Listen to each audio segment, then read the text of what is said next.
Good morning students. हम लोग विलयन या सॉल्यूशन के बारे में स्टडी कर रहे हैं। तो हमारा आज का जो टॉपिक है वो है सक्रियता तथा सक्रियता गुणांक, एक्टिविटी एंड एक्टिविटी कोफिशिएंट। सक्रियता और सक्रियता गुणांक। हम ये जानते हैं कि द्रव्य अनुपाती क्रिया के नियम के अनुसार किसी क्रिया की दर क्रियाकारी पदार्थों के सक्रिय द्रव्यमान या सक्रियता के गुणनफल के समानुपाती होती है। सक्रिय द्रव्यमान को मोलर सांद्रता के बराबर माना जा सकता है। According to law of mass action, the rate of a chemical reaction is directly proportional to the active mass of reactant. अभिक्रिया की दर क्रियाकारकों के सक्रिय द्रव्यमान के गुणनफल के समानुपाती होती है। सक्रिय द्रव्यमान का मतलब है मोलर सांद्रता के बराबर।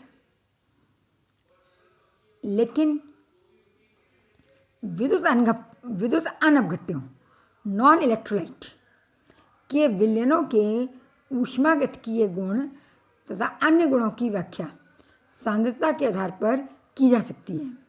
लेकिन विद्युत अपघट्यों के तनु विलयन भी अपने गुणों से विचलन दर्शाते हैं।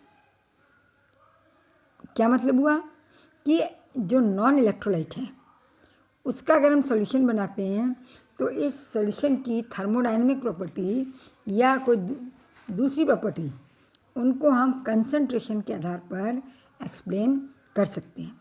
लेकिन विद्युत अपघट्यों के जो डाइल्यूट सॉल्यूशन है वो भी अपने गुणों से विचलन या डेविएशन प्रदर्शित करते हैं। कैसे करते हैं, एक एग्जाम्पल देखिए। माना किसी विद्युत अनअपघट्य के एक मोलर मतलब 6.02 इंटू 10⁻23 पार्टिकल्स कण का जलीय विलयन का हिमांक अवनमन 1.86 होता है। डिप्रेशन इन फ्रीजिंग पॉइंट कितना होता है, 1.86। यदि हमने एक मोलर विलयन बनाया, जलीय विलयन, उसमें कितने कण होंगे, एवोगेड्रो नंबर के बराबर 6.02 इंटू 10⁻23। एक प्रबल विद्युत अपघट्य स्ट्रॉन्ग इलेक्ट्रोलाइट जैसे NaCl का भी हमने एक मोलर जलीय विलयन बनाया तो उसमें कण कितने होंगे, एक अणु से दो आयन मिलेंगे, Na पॉजिटिव और Cl नेगेटिव। और प्रॉपर्टीज़ को डिटरमिन करने में, गुणों का निर्धारण करने में आयन भी कण के समान व्यवहार करेंगे। तो टोटल कणों की संख्या कितनी हो जाएगी, 2 इंटू 6.02 इंटू 10⁻23। यानी हिमांक में अवनमन, डिप्रेशन इन फ्रीजिंग पॉइंट वास्तव में कितना होना चाहिए, 2 गुना होना चाहिए, 1.86 इंटू 2 होना चाहिए। लेकिन ये 1.86 इंटू 1.81 गुना ही पाया गया।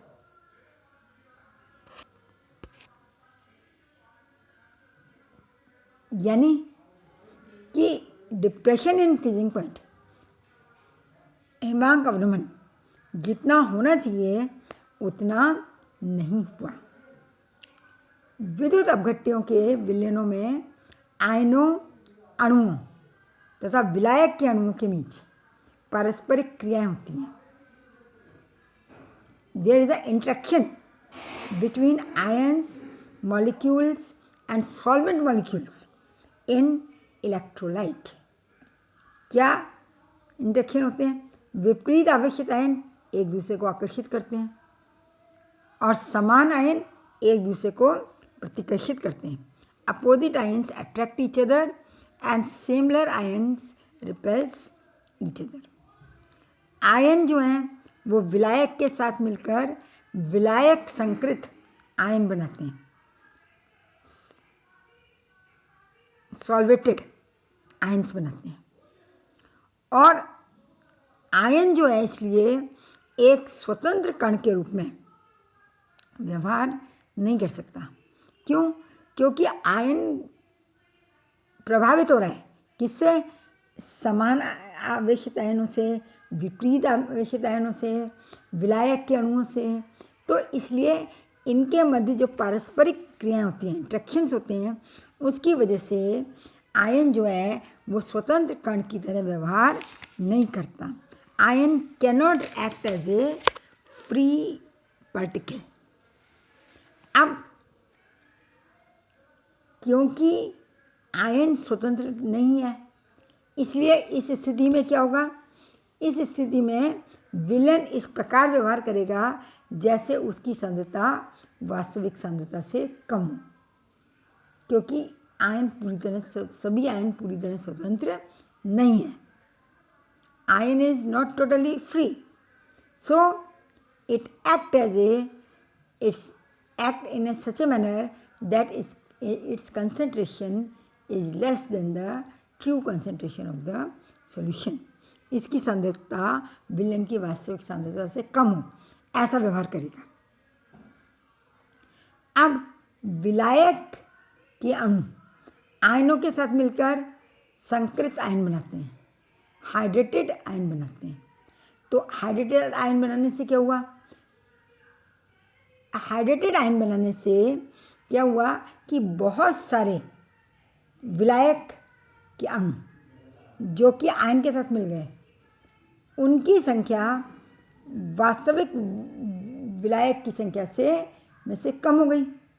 तो विलायक के अणुओं की संख्या कम हो गई, मतलब विलायक कम हो गया।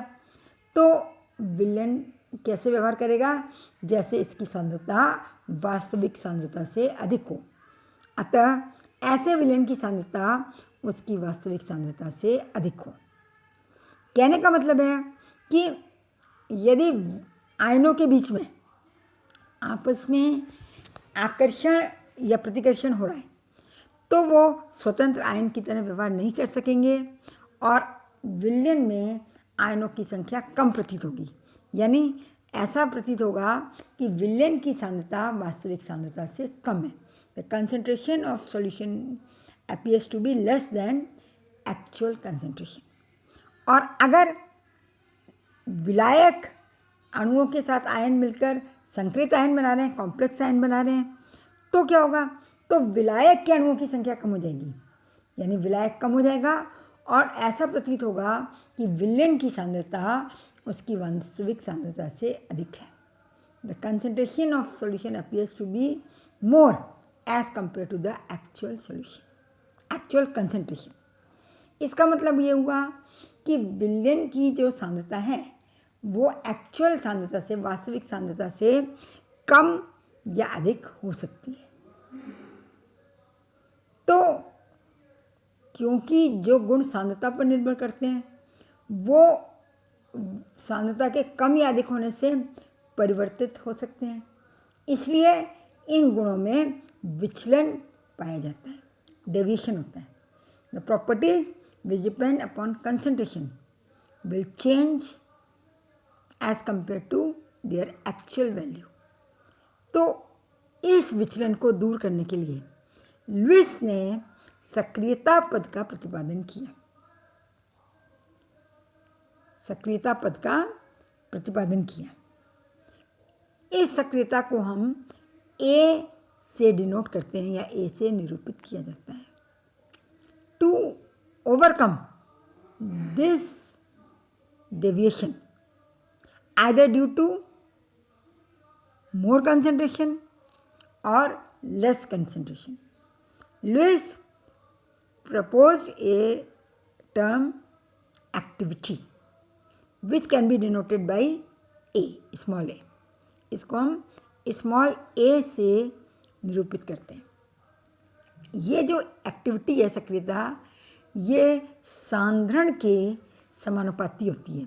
a is proportional to c, और यदि हम समानुपाती का चिन्ह हटाते हैं तो एक नियतांक लगाते हैं f।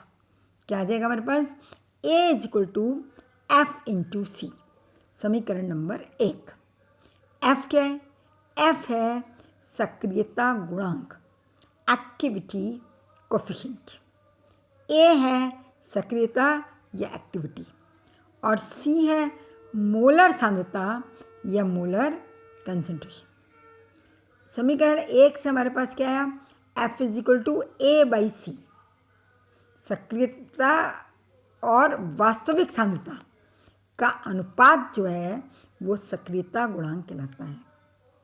सक्रियता गुणांक क्या है?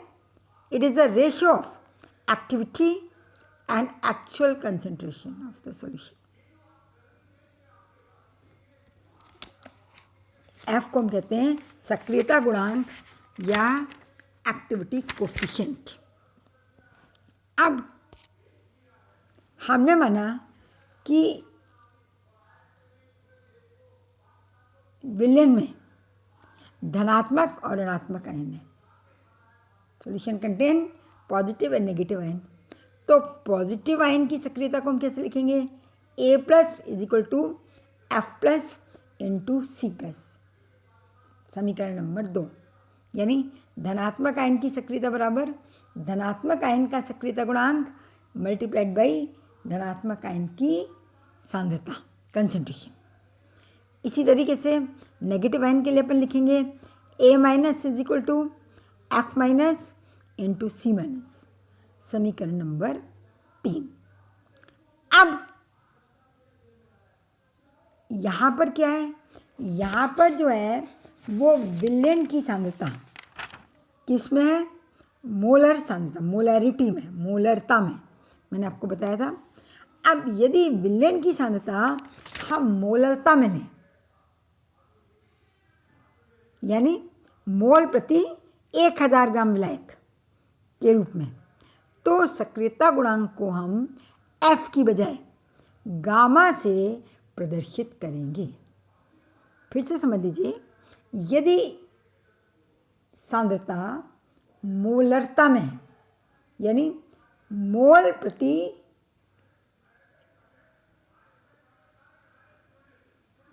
1 लीटर विलायक, तो हम सक्रियता गुणांक को F से प्रदर्शित करेंगे। और अगर विलयन की कंसंट्रेशन मोलरता में, यानी मोल पर 1000 ग्राम सॉल्वेंट, तो हम सक्रियता गुणांक को गामा द्वारा प्रदर्शित करेंगे। If the concentration of the solution is in molality, small m, that is mole per 1000 gram of solvent, then the activity coefficient is represented by gamma। तो क्या हो जाएगा? A is equal to m into gamma, m is molality। Equation number 4।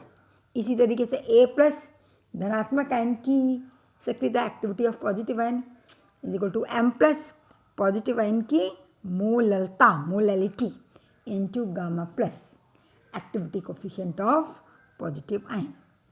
और A negative is equal to M negative molality of negative ion into gamma negative activity coefficient of negative ion, ऋणात्मक आयन का सक्रियता गुणांक।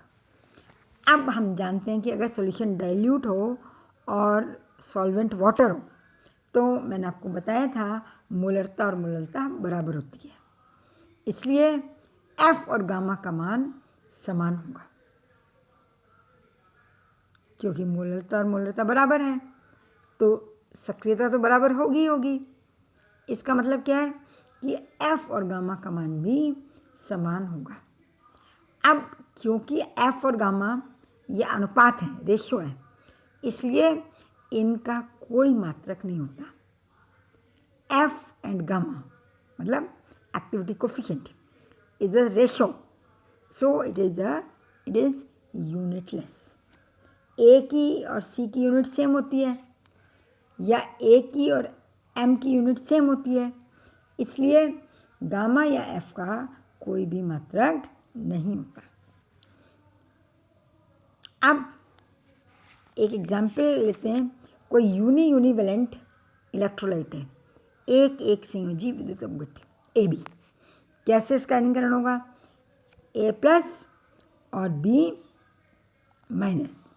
ये A+ और B- में ionise होगा।